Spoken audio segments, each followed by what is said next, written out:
North Dakota issues. And kind of what I want to be talking about today is where we started as a program, where we are currently, and where we're going in the future.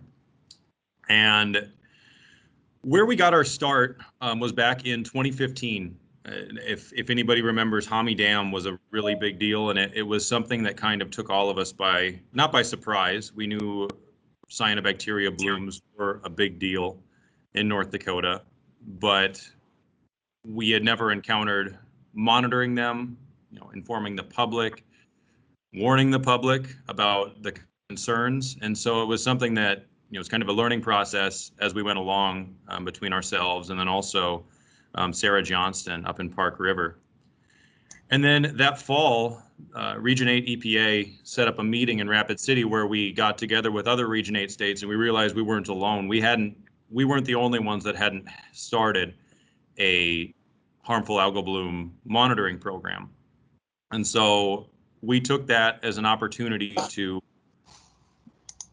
kind of move our program forward, kind of investigate what's going on throughout the state, and better inform the public regarding their safety.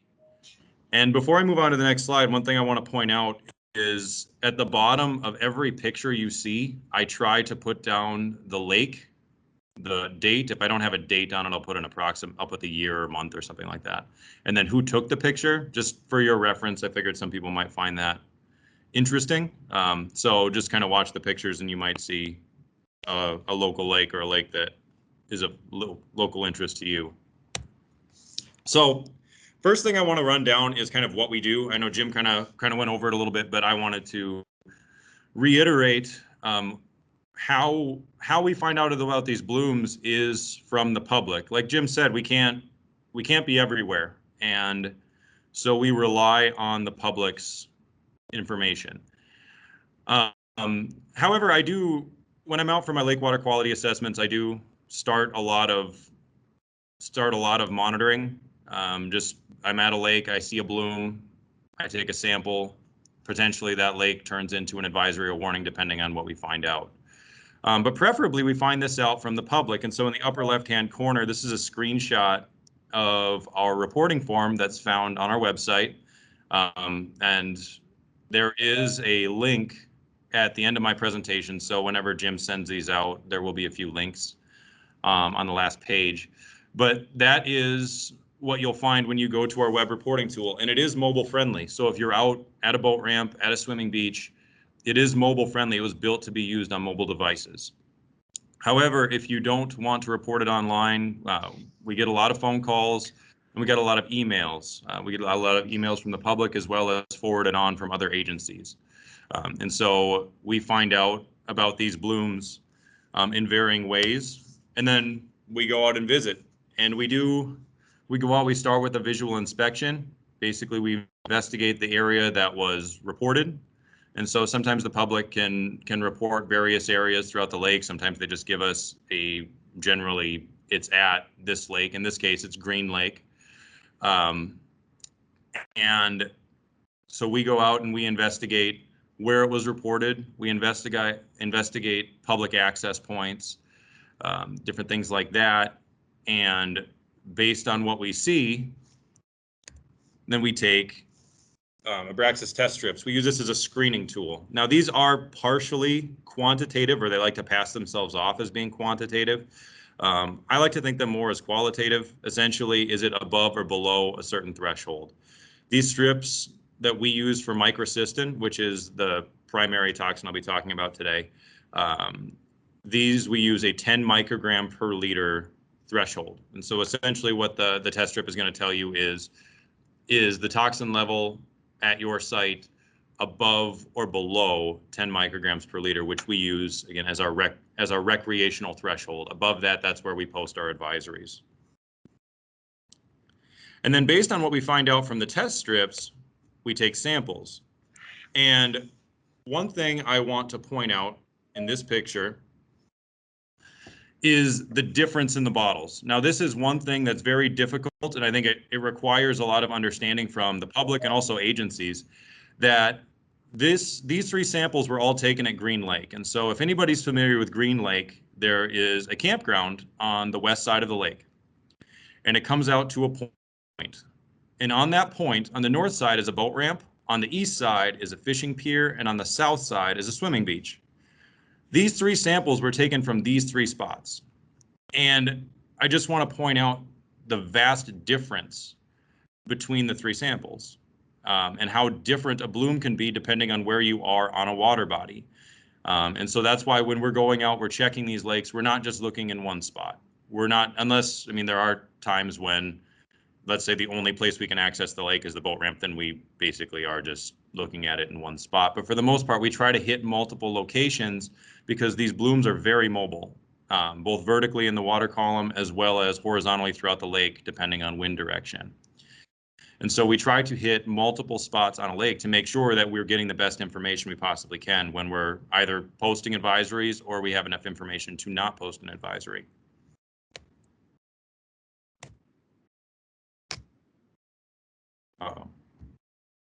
There we go. So I want to bring this back. I know Jim already put it up there, so you're gonna have to see it again. But I just want to reiterate what Jim was talking about, that we truly are in every corner of the state. The majority of our program is located in Bismarck. We do have one satellite office in Towner with Heather Husband, and she does sample some of the lakes in the north. But for the most part, we're a program located out of Bismarck. And so, you know, some of these lakes take a lot of time to drive to. And so you can see the amount of time and money, as Jim had pointed out, that we invest into this project. And so we're sampling up in the northwest corner, Epping Springbrook Dam. This last year, we monitored a bloom at Bowman-Haley Reservoir in the southwest, at Dead Colt Creek Dam in the southeast, and Mount Carmel Dam in the northeast. And so again, we are truly in every corner of the state. And so now I want to point out some data that we've collected. This is the accumulation of data that we've collected since 2016. And this map tells you 2 different things. Number one, the size of the circle is dictated by the number of samples collected at a water body. And so the bigger the circle, the more samples that have been collected at that water body. And then second, the shade. So the lighter gray, the median concentration of microcystin is lower. And all the way up to black is a higher, or the highest concentration of median concentration of microcystin at that lake. And the threshold for the black was 20 micrograms per liter, which is 2 times our advisory threshold. And so there's 2 things I want to point out on this map. Number one, the southwest corner, anybody familiar with North Dakota, we don't have a lot of lakes in the southwest corner. It's mostly rivers. And so then therefore the lakes that we have down there are mostly reservoirs. But these are the most sampled lakes in North Dakota.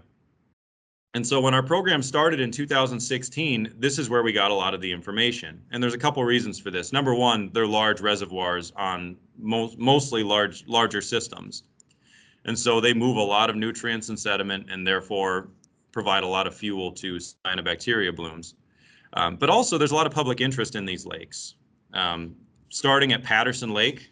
Patterson Lake is located right in Dickinson. There's a lot of interest from the public. If you ever go there in the summer, even during the week, there's a lot of families there swimming, a lot of people out fishing, boating, that kind of thing. It gets a lot of use. And so that's one of the lakes that we get more reports on, and there's more public interest on.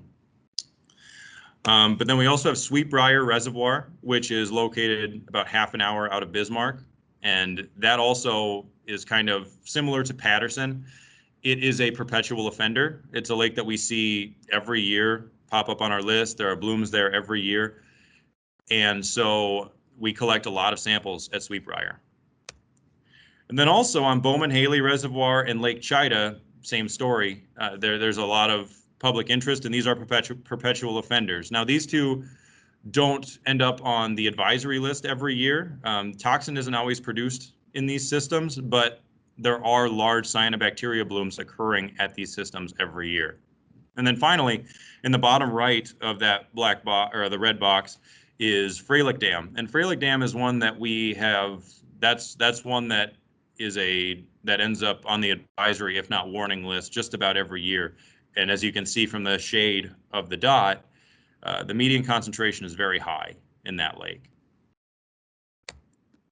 And the second observation is we don't have as large of dots on the east side of North Dakota, but there are a lot more dots. And again, a couple reasons for this. Number one, there are just a lot more lakes on the east side of the state.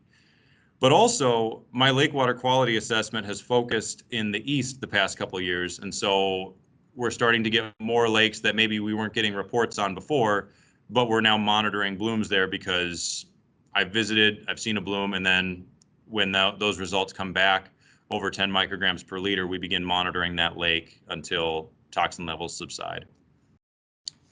So a few lakes to highlight down here. Number one is Lake Lemoore. Lake Lemoore is the most highly sampled lake in the east, but it's only the fifth most sampled lake in the state. Like I said, the west dominates the sample count in North Dakota.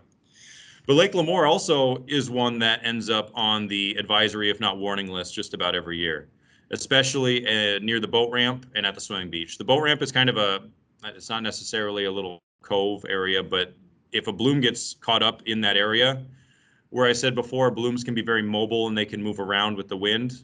That's an area where it can't get blown out of. And so if there's a bloom caught up in there, it's not going to get blown out of. It's going to blown out of there. It's going to proliferate, and you're going to have high concentrations of toxins if they're present. And then also, starting in the south and going clockwise, we have Green Lake, Harvey Reservoir, and Double. And these are getting a little bit of feedback. And these are three very highly used lakes from the public or by the public. And starting with Green Lake, as you can see, the dot being black, the median concentration is relatively high at Green Lake. Now, we also haven't monitored a bloom there. We've sampled it, but we haven't monitored a bloom there for a couple of years. But the first couple of years of our program, Green Lake had 2 really bad years in terms of toxin concentration. And so that's one that we will continue monitoring into the future, just knowing what it's capable of. And then Harvey Reservoir, similar story. The first 2 years of our program, there were 2 years where it was on the advisory or warning list. And then the last few years we go back to it, we check it out, but there's nothing going on. And then Devil's Lake, obviously, there's a huge public interest in Devil's Lake, and so we are up there annually taking samples, checking it out. And then the other one to point out on this map, in the black dot in the very northeast corner, that's Homie Dam. So that's kind of the poster child for harmful algal blooms in North Dakota. That's where we kind of, as I mentioned before, got our start. And that's kind of what gained news interest right away when this started happening. And just looking year by year, as you can see in 2020, so all jokes about how bad 2020 was aside,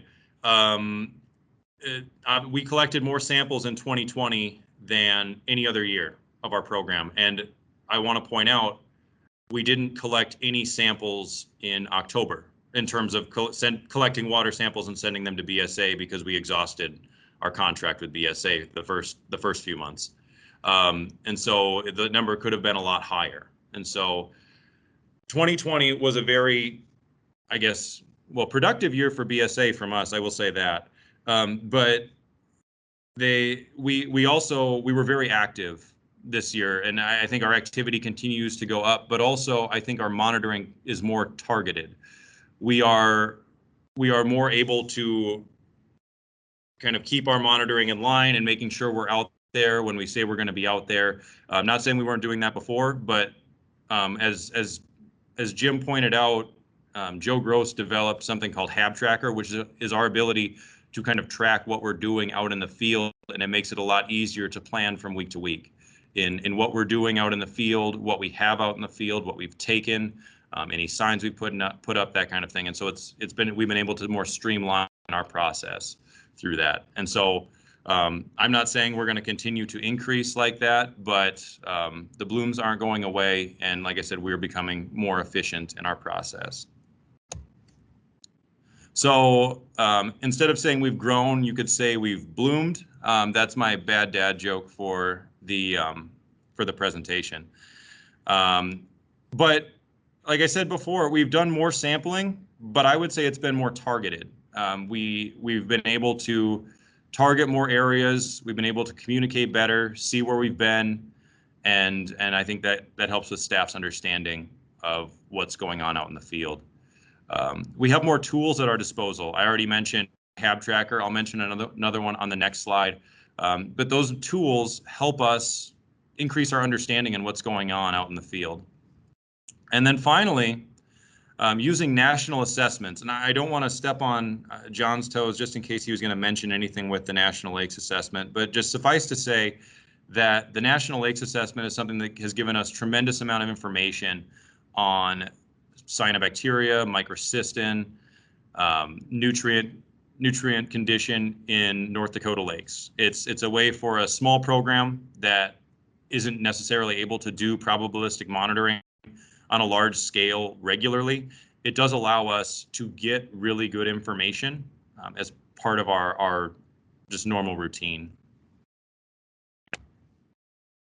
So the tool that I was talking about is Cyan, and I don't know if anybody in the crowd today has it installed. I know I have it on my phone, and I know Aaron Larson has it on his phone. I don't know if anybody else does, but Cyan is a great app developed by EPA's Office of Research and Development, their ORD office, that uses satellite imagery to estimate cell density.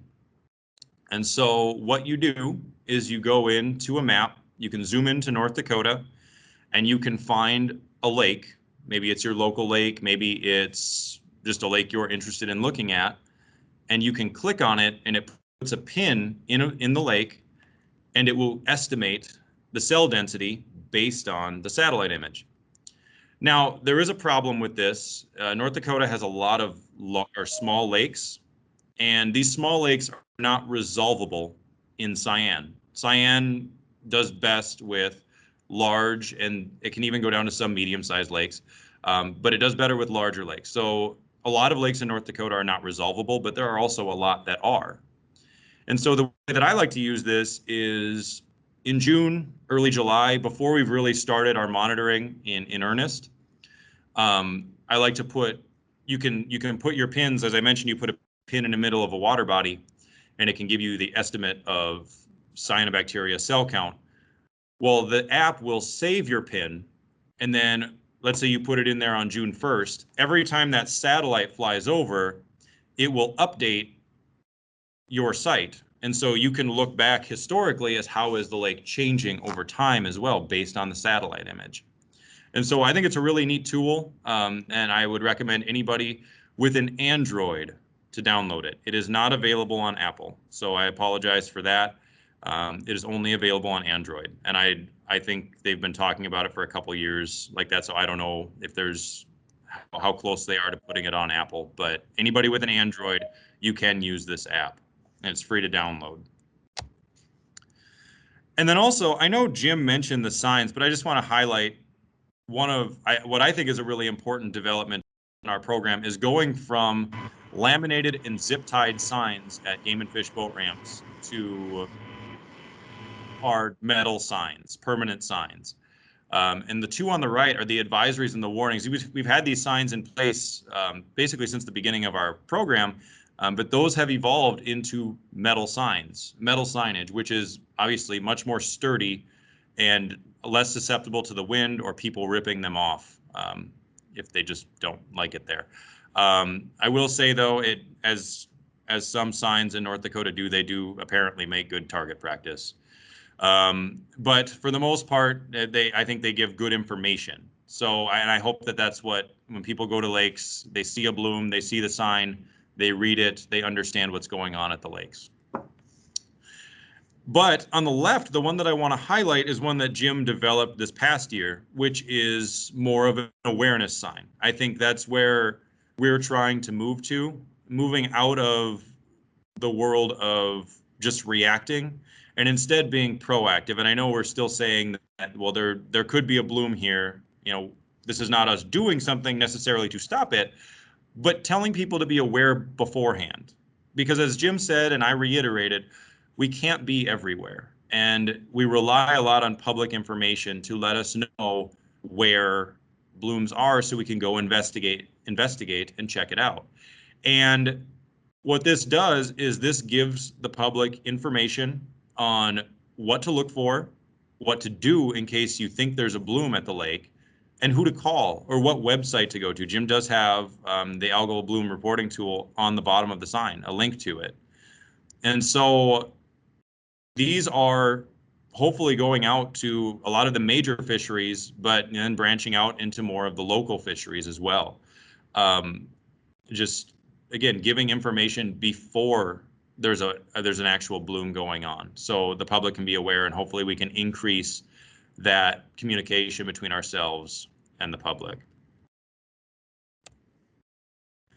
And then finally, I've said that we've been primarily reactive, and we have, but starting in 2016, at the time, North Dakota Department of Health and the U.S. Fish and Wildlife Service at the Upper Souris National Wildlife Refuge, and Chad, Lori, and Tom, I saw you guys on. We worked together to get a project going to find out kind of what's going on. There were some major blooms especially at Des Lacs, but Darling had a lot of major blooms as well. And just to kind of get an idea of what was going on. And so we worked together to get some sampling going with them. And so they had a couple of seasonal employees, one of them being Taylor Young, who eventually got his master's degree from this project. But they were taking regular samples on the lake. And the main samples we were taking right away were just for nutrients, chlorophyll A, temperature, dissolved oxygen profiles, and Secchi depth. But as the program began to evolve, and we dropped Lake Darling out of the project and then just focused on Des Lacs, Taylor brought in some other things, like looking at taxonomic identification, cyanotoxin, sediment phosphorus saturation, as well as Heather Husband from our program doing her master's degree looking at watershed inputs into Des Lacs. And so it's a really good project that Taylor has already defended his thesis, and I know Heather is working on hers. But this is something we're really hoping to do more of in the future, looking at these water bodies and getting a lot more information to find out, what are the drivers, what are the triggers in these water bodies.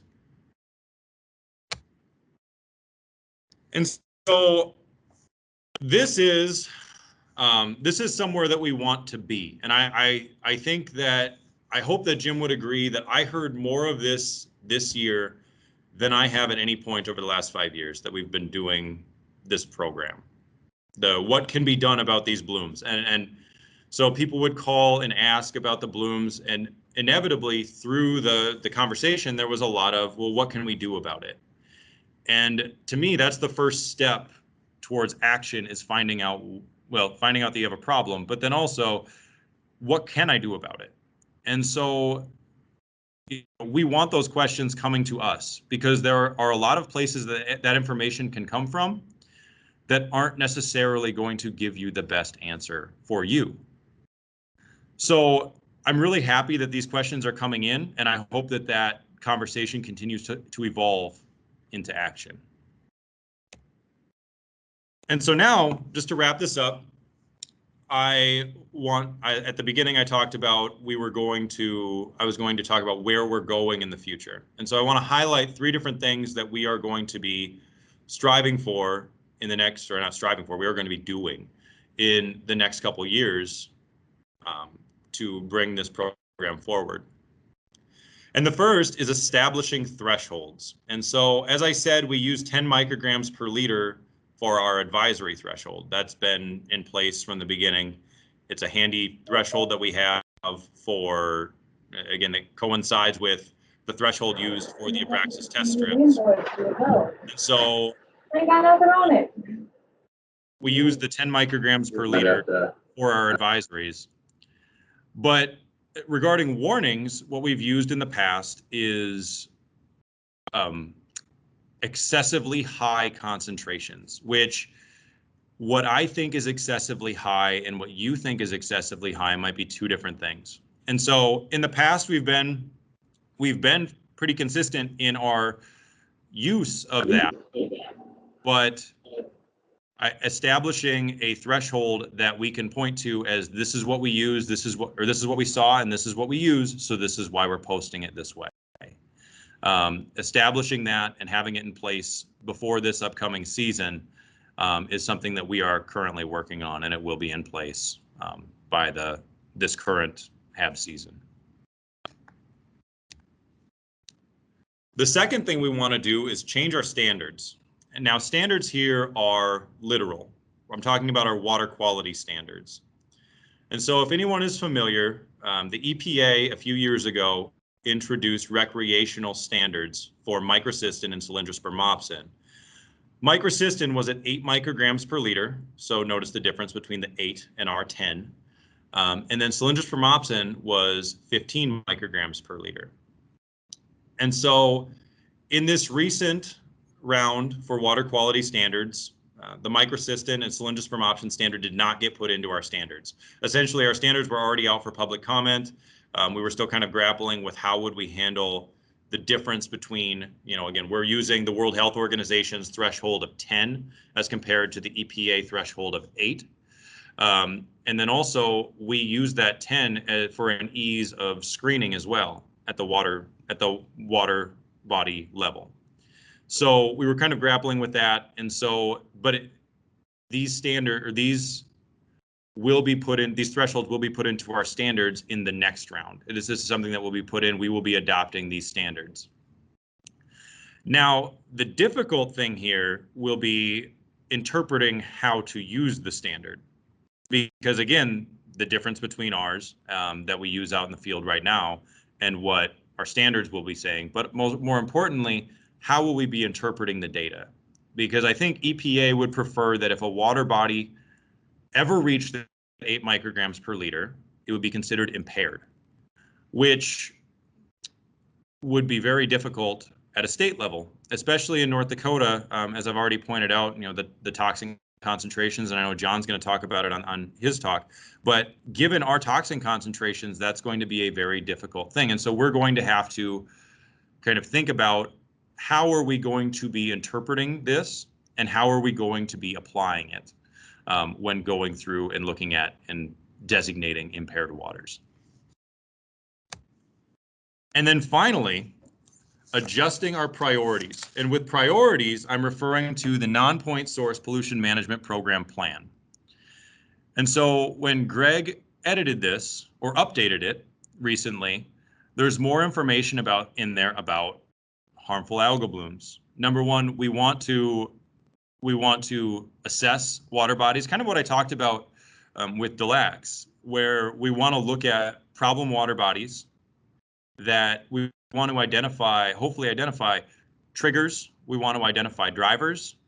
We want to identify internal sources, external sources, what's going on at that water body, and then how can we use water quality improvement project to change that situation. And so that's something that we have identified as a priority, is looking at these lakes that have issues with harmful cyanobacteria blooms and trying to change the narrative, trying to change nutrient inputs, trying to decrease the number of days that a lake is on the advisory list, trying to change the concentrations that we're seeing in microcystin. So that is a new priority for our, not necessarily a new priority, but giving it a different poster child with harmful algal blooms. So with that, I'm just going to leave a few links here. My email is at the top. If you don't have any questions now, feel free to ask at the end, or I'm sorry, you can email me when this is over.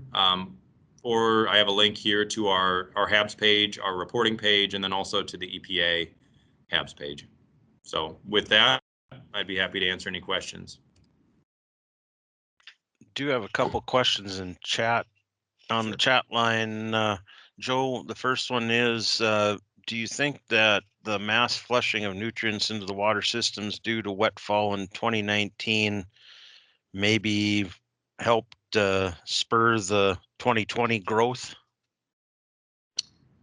Yeah, I do. And I think that that was especially true in the West, because the West went from a really wet fall to a really dry spring and summer.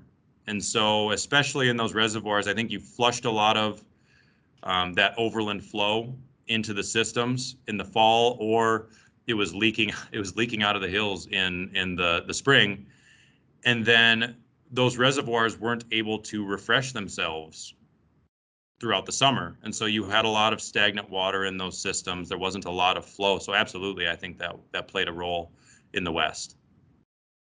Okay.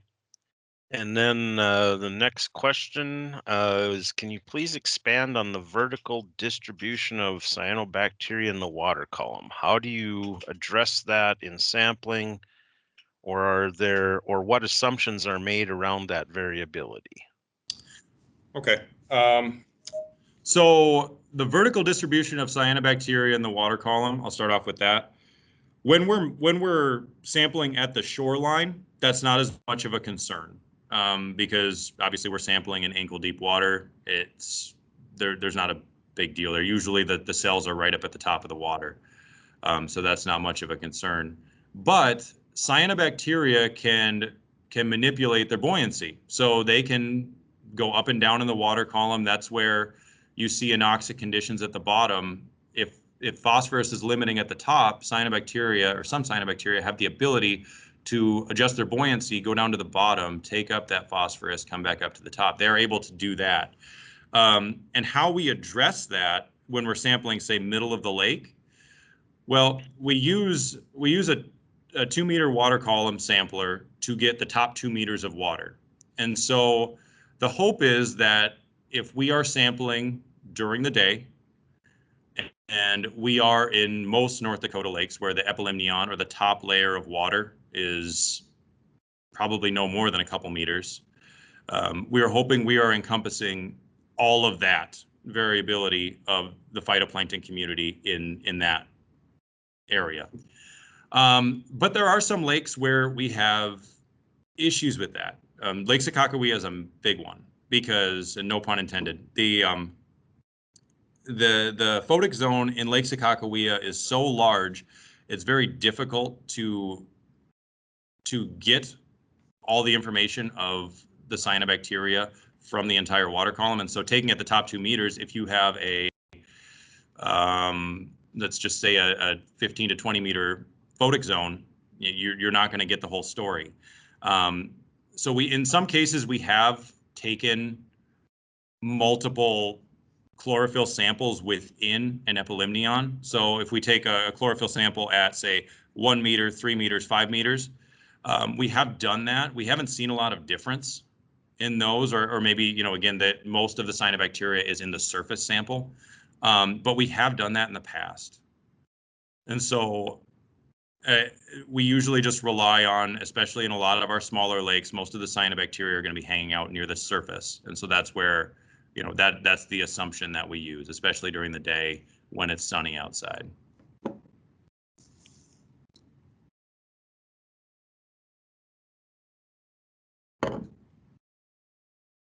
Let's see. There's one question, kind of probably for all of us. The HABs at a specific lake is a heads up that something is wrong. Too many nutrients slash sediment.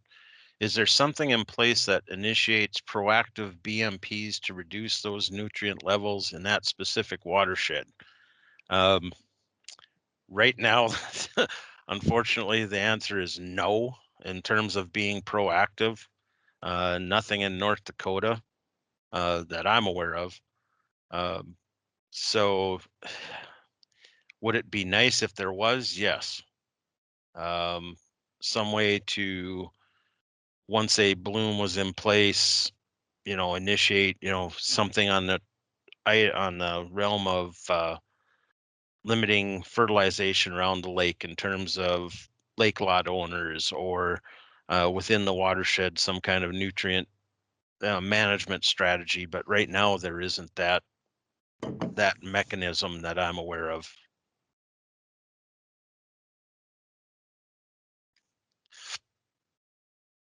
Any other questions for Joe? If not, oh, let's see. Do you think this is a relatively recent problem? I know you have only been monitoring since 2016.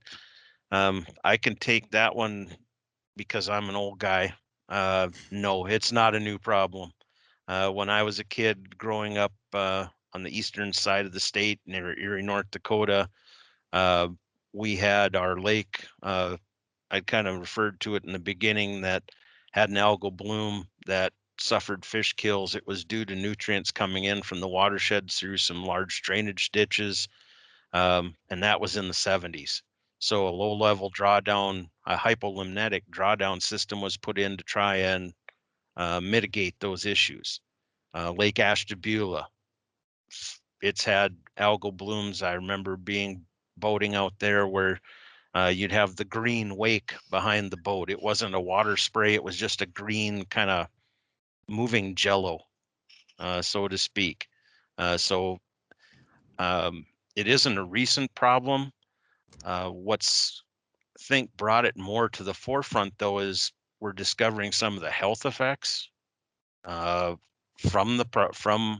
harmful algal blooms, and people are becoming more aware that this is something that we probably don't shouldn't be happening on a regular occurrence.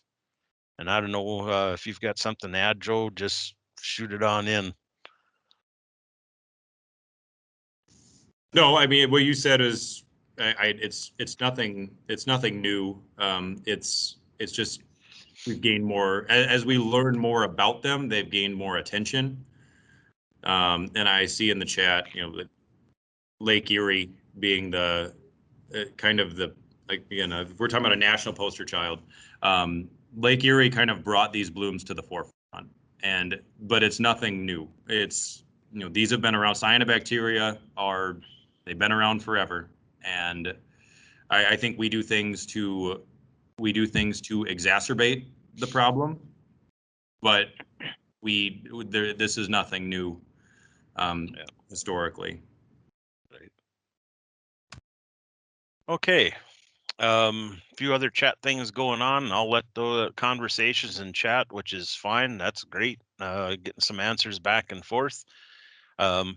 But we will move on to our next speaker, Dr. John Beaver from BSA Environmental Services. So John, if you can pop your camera on, and I will let you take it from there once you're up and running.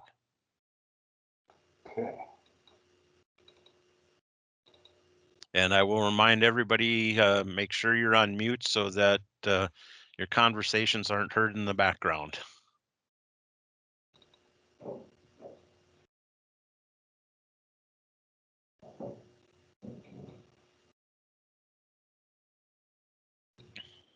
Okay, can you hear me? Yep, we've got the audio. Okay. Well, what I talk about today is I'm going to put the observations we've found for North Dakota more into a national framework and perspective. My lab does water analysis for samples from all over, particularly all over the continental United States. And one thing about North Dakota is it does stand out in terms of the microcystin concentrations and the phytoplankton populations. And my lab has done microcystin analysis and the phytoplankton analysis for the National Lake Assessment for the last couple rounds. And the data I'll be presenting today will be from 2012. The 2017 data is not available yet. And we will demonstrate some of the really high concentrations that we found in the samples from your area.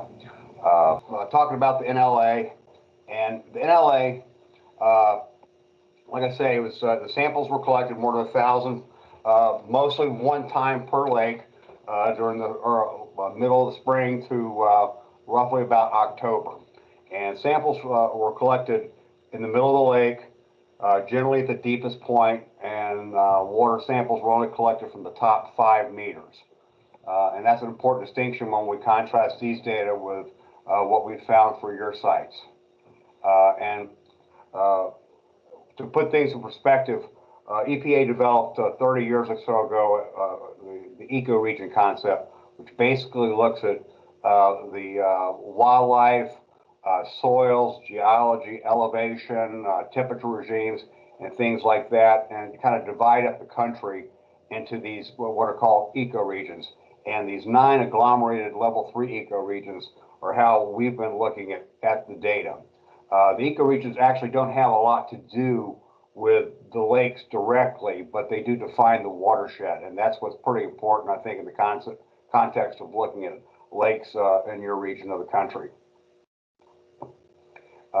So when we looked at land use in the northern plains, southern plains, and the temperate plains, which are basically the center of the continental United States, you can see how the distribution goes in terms of land use. A lot of grassland and or a lot of cultivated pasture.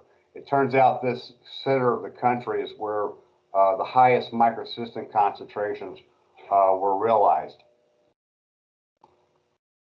And when we looked at the distribution of the cyanobacteria along these same lines, northern plains and the temperate plains, these 2 ecoregions basically are each about half of North Dakota. North Dakota is transected by both of these ecoregions. And one thing you can see is the prevalence of cyanobacteria in these in lakes from these ecoregions relative to the other ecoregions. And when we looked at the distribution of microcystin that we found, and once again, this is from the center of the lake, so these are planktonic values, if you will. They're not shore values or littoral values, which I think is where most of our samples from North Dakota come from. But you can see that they are statistically higher in these plain ecosystems when compared to samples taken from out west or samples taken from the south or the east. And so we looked to define what were the characteristics, the nutrient characteristics and the morphometric characteristics of the lakes that had the highest concentrations of microcystin.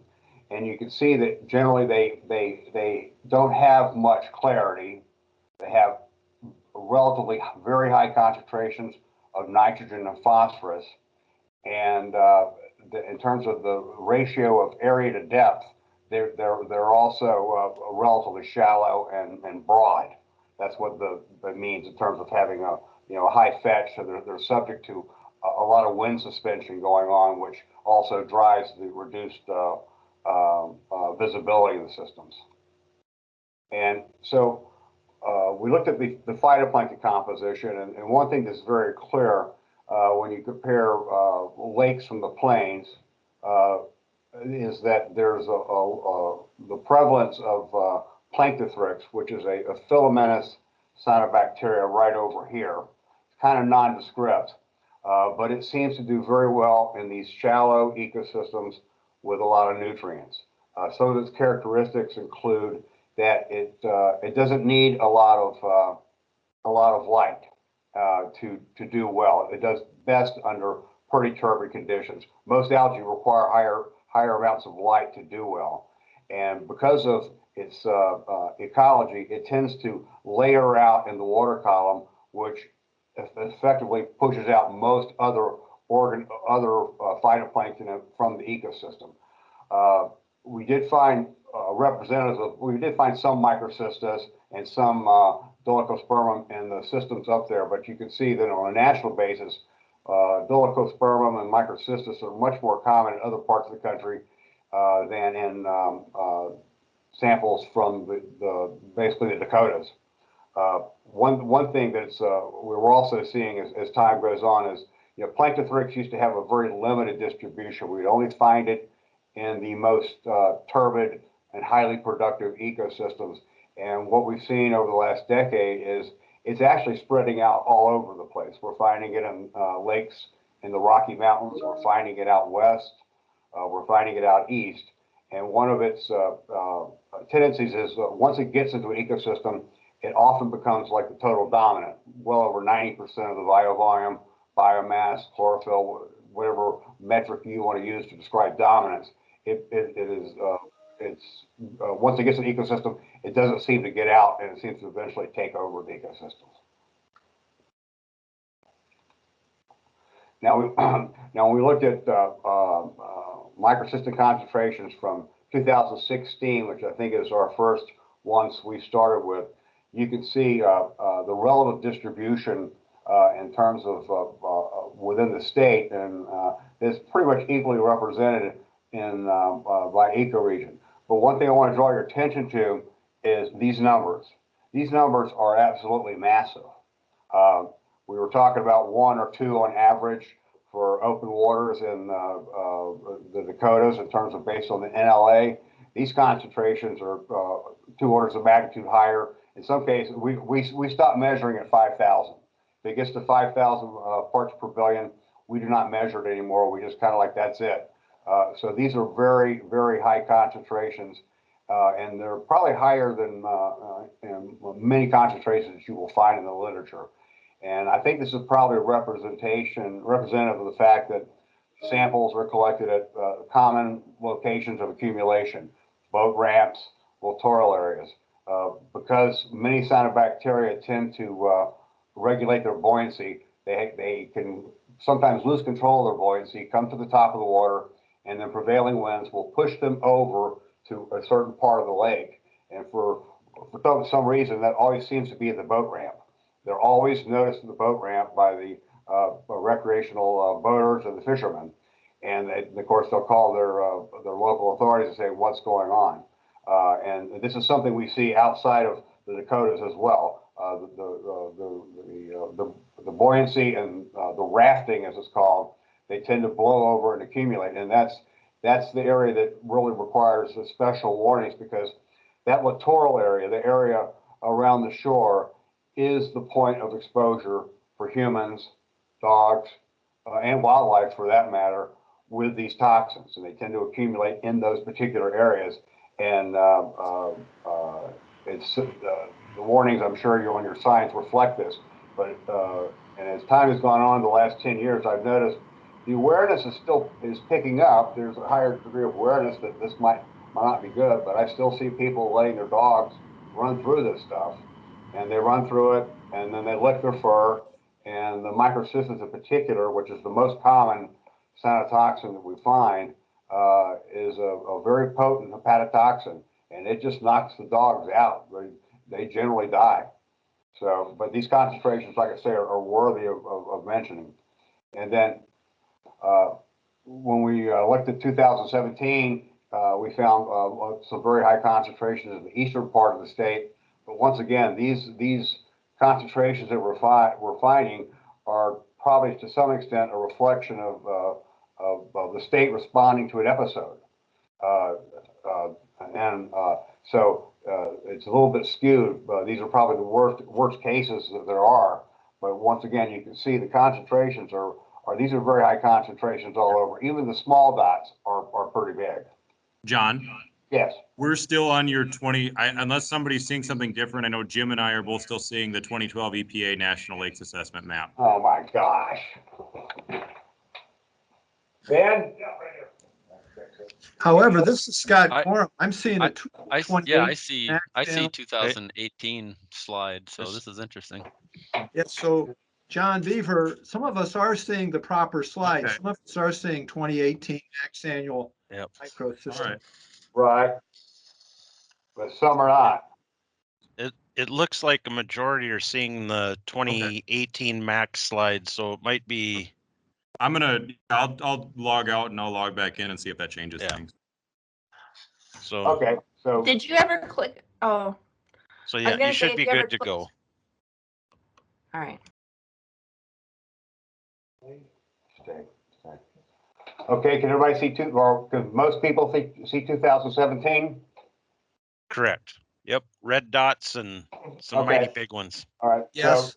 So, and like I was saying, the prevalence of microcystin we're finding in these lakes are very high, but there's also, since these are episodic or event driven, they may not be representative of the whole state. But once again, the concentrations in terms of how high they are is not a fluke. So here's 2018. Once again, we're seeing pretty much high values wherever in both ecoregions of the state.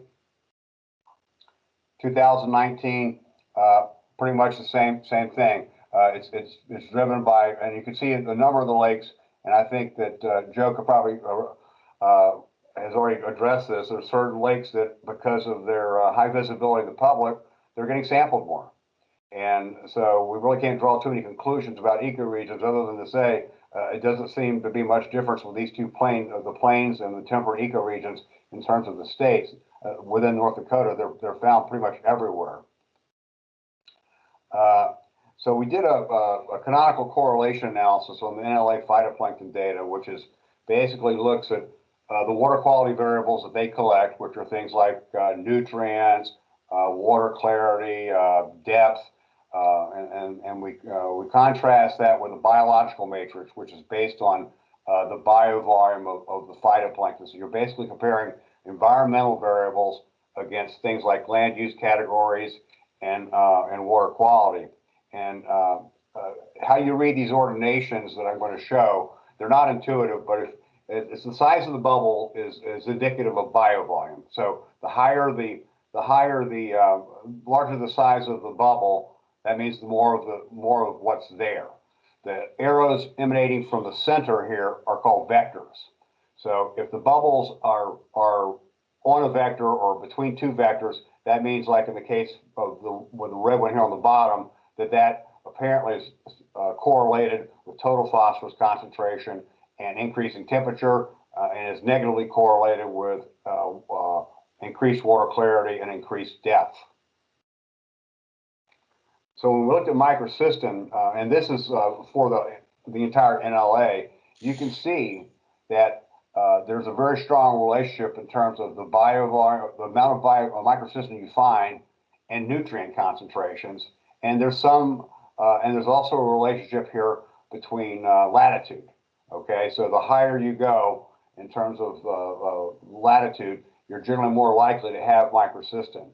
And you can also see that the depth, it's also, this is increased depth, which means these are also found in shallow areas. And when we looked at individual common toxigenic cyanobacteria, you can see a kind of a similar relationship. Here's Dolichospermum, which is can regulate its buoyancy. It's ubiquitous. It's all over the country. We find it in the Dakotas, but not in huge. It's not a dominant in terms of what we see for most of those ecosystems. But you see the relationship in terms of how much microcystin or how much Dolichospermum is there relative to nutrient concentrations. And here's Planktothrix, and like I was saying, Planktothrix is becoming what I think to be the new major bad actor on a national basis, because as lakes become more eutrophic, and that's what's happening. Lakes are becoming more eutrophic with time. They're not getting less eutrophic. So we're seeing this they're sitting right there on the nutrient vector. And we also looked at land use categories, and these are the common categories in terms of what you would find in terms of the watershed. Wetlands developed, barren, a type of forest, shrub, grassland, pasture, cultivated. And then we kind of looked at how that data fell out. The rest of this.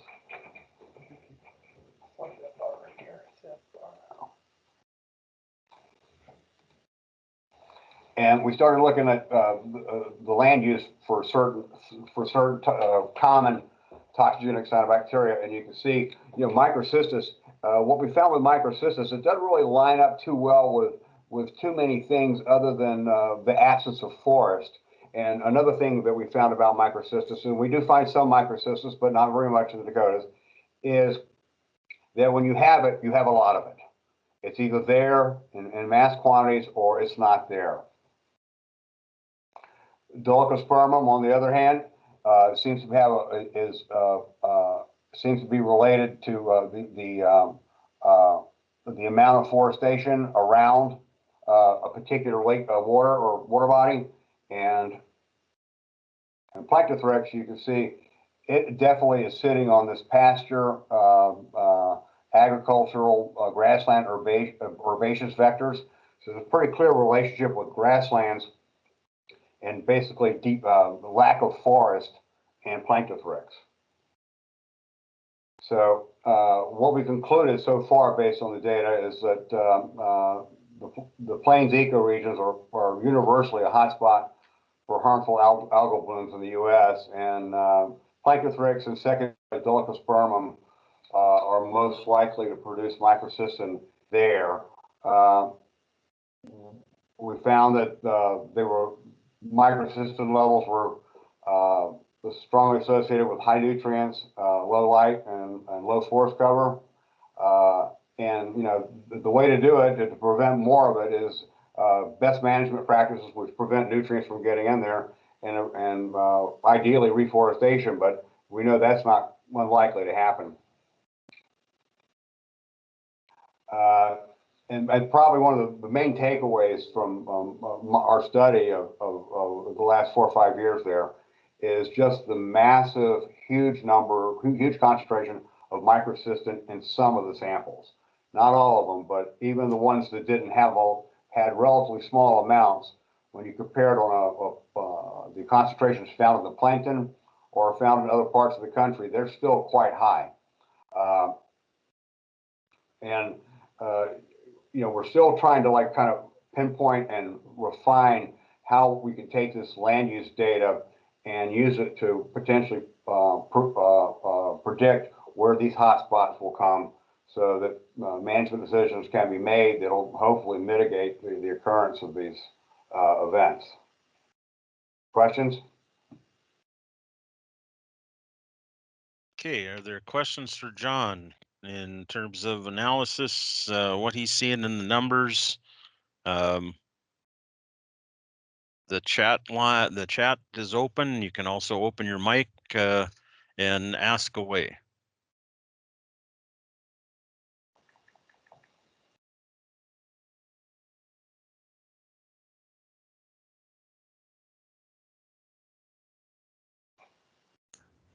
Okay, I'll ask a question, and this is not so much for Dr. Beaver, but maybe more for you, Jim.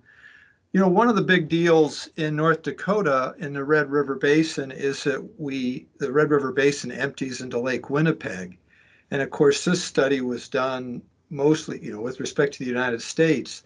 But do we have any insights as to how long harmful algal blooms have been going on up in Lake Winnipeg? My reason is because there's been a high nutrient load to Lake Winnipeg, you know, for a long, long time. I'm not exactly sure on the extent of their algal blooms. I know they have some fairly significant ones, and that's some of the problems they've been trying to address for years up there. But I don't know when they first started. Over my career, a lot of time has been spent looking at what's coming up through the Red River, basically from North Dakota, South Dakota, Minnesota. And they also look at what's coming in from the rest of the province through the Assiniboine River. I think it's Assiniboine. I have to double check that. But yeah, I don't have a good time frame on that as far as how long they've been experiencing those. And I don't know if there's somebody online that can answer that or provide better information. Feel free. Yep. Hey, Jim, this is Aaron. Again, I don't know the historical record on Lake Winnipeg, but there is ongoing work with a collaborative effort with through the International Red River Board and the International Joint Commission as far as setting nutrient targets on the Red River, so that try to limit the amount of nutrients that do end up in Lake Winnipeg, because they have had extensive issues for quite some time now. Exactly how long that is, I don't know, but there is work being done to try and address the nutrient issues on an international basis as well, Scott. Thanks, folks. Yep.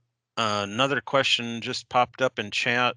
With a shift in weather and climate patterns and trends, what might this foreshadow for the future in toxic blooms? And I'll leave that for Joe and John. And if John, you want to take the first stab and Joe can follow up, that would be fine. Well, in the context of climate change, what I see is something that's probably the most insidious thing is lakes on average are warming up. And as they warm up, they tend to become more stratified. So stratified in terms of thermally stratified, meaning the top of the water is warmer and the bottom of the water is colder. The stronger the stratification is, it means it's resistant to being disturbed by wind or currents or things like that. And cyanobacteria thrive under thermally stratified conditions because some of the bad actors can regulate their buoyancy, and they adjust and they basically take over the photic zone, shade out other organisms, and how they do their worst thing is becoming the dominant and being the only thing there. So the more of them you have, the more microcystin you can have. So you know how climate change affects thermal regimes, I think, is probably something that's going to be becoming an increasing problem. And because one thing to think about the thermal regimes is it's so incremental. They're very small changes in temperature. They're not profound. A 1 degree Celsius, 2 degrees Celsius, that can mean have a lot of impacts in terms of the stratification you have for your lake. And if your lake's stratified and you got nutrients, you're probably going to have some cyanobacteria blooms. Okay, Joe, if you have anything to add. Yeah, I guess John hit a lot of the points. I think the only other thing that I would say is, with regard to climate change and extreme events, I think that this we brought up before, the fall of 2019 into the spring of 2020, to see, we just got an immense amount of rain in the fall of 2019, followed by a drought in the West, just these big these big climatic extremes that we saw. And obviously, again, we saw what that did in the West. That you look in the West at lakes like Harmon or Sweetbriar, Chita, Patterson, these lakes that they have blooms every year, or even one that we haven't sampled before. We had Sather on our list this year. That was another example of one. And, these lakes, especially if you think about the cycle that it went through, like I said before, there's no water to flush out any of those nutrients. John mentioned the stratification. We have, especially in our smaller, deeper reservoirs, we have issues with stratification. And the issue that we have is that I've seen them where they don't break stratification throughout the year. And usually in the spring and the fall, you'll see them break stratification. Sometimes they don't break stratification coming out of winter into spring, and you just maintain that anoxic condition all year. And, if we continue where we are, like John said, with the water warming, stratification becoming stronger, I see that only becoming a bigger issue, especially in North Dakota reservoirs.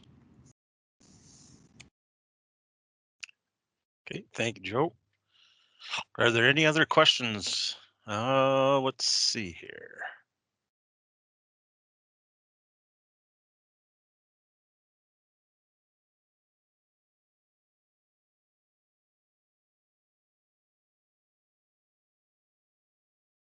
Not so much a question as a comment, so I'll let that one go.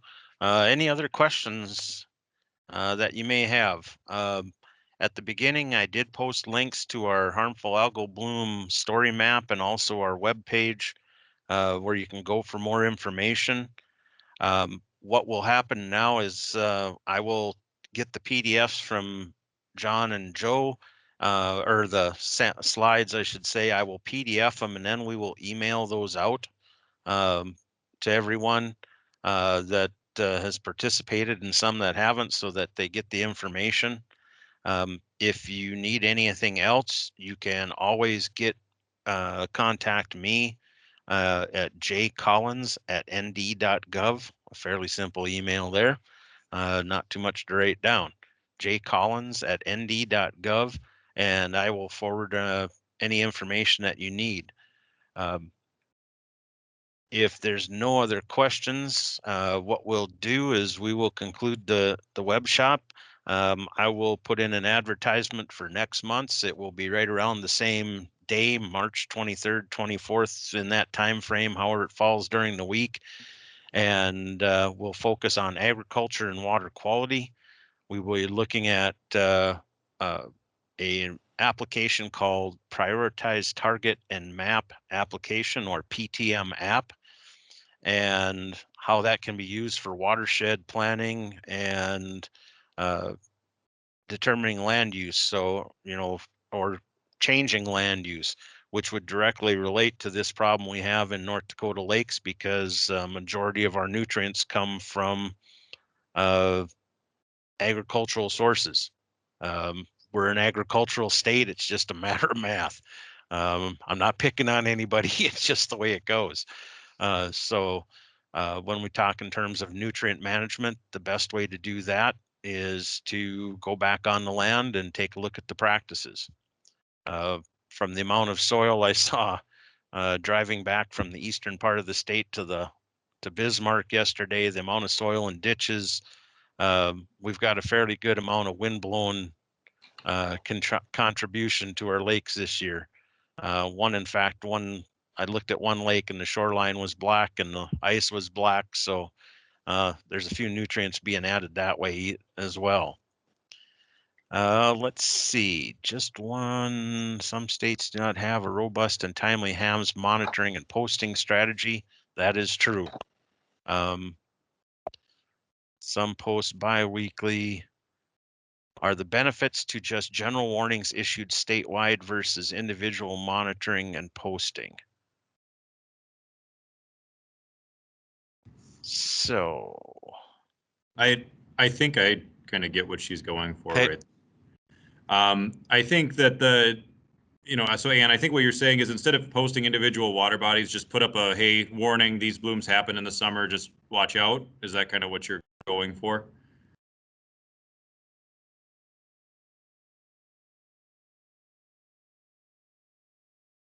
I'm just going to go with a yes. Yeah, sorry. Can you hear me? Yes. Yep. Okay.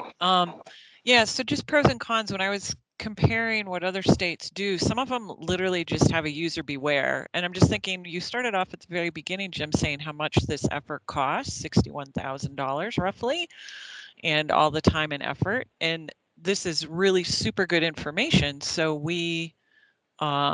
I think we're being very proactive for protecting public health and the environment, but it also is expensive. And I guess I'm just wondering if you can make a comment to one way or the other. I know we do also try to have a very concerted effort on social media to, in the beginning, when the weather gets warmer, to issue just general warnings, hey, be on the watch. But I just wonder if you have any comments about the strategies, which would be better or more preferred, or, if we're looking at BMPs to helpfully reduce nutrients, if some monies could be put into that, or any comments about that. Oh, I think one of the main benefits to general warnings as compared to water body by water body, I'd say one of the main benefits is you cover yourself. You don't have to do any work, and you just cover yourself saying, hey, this stuff happens, so be careful.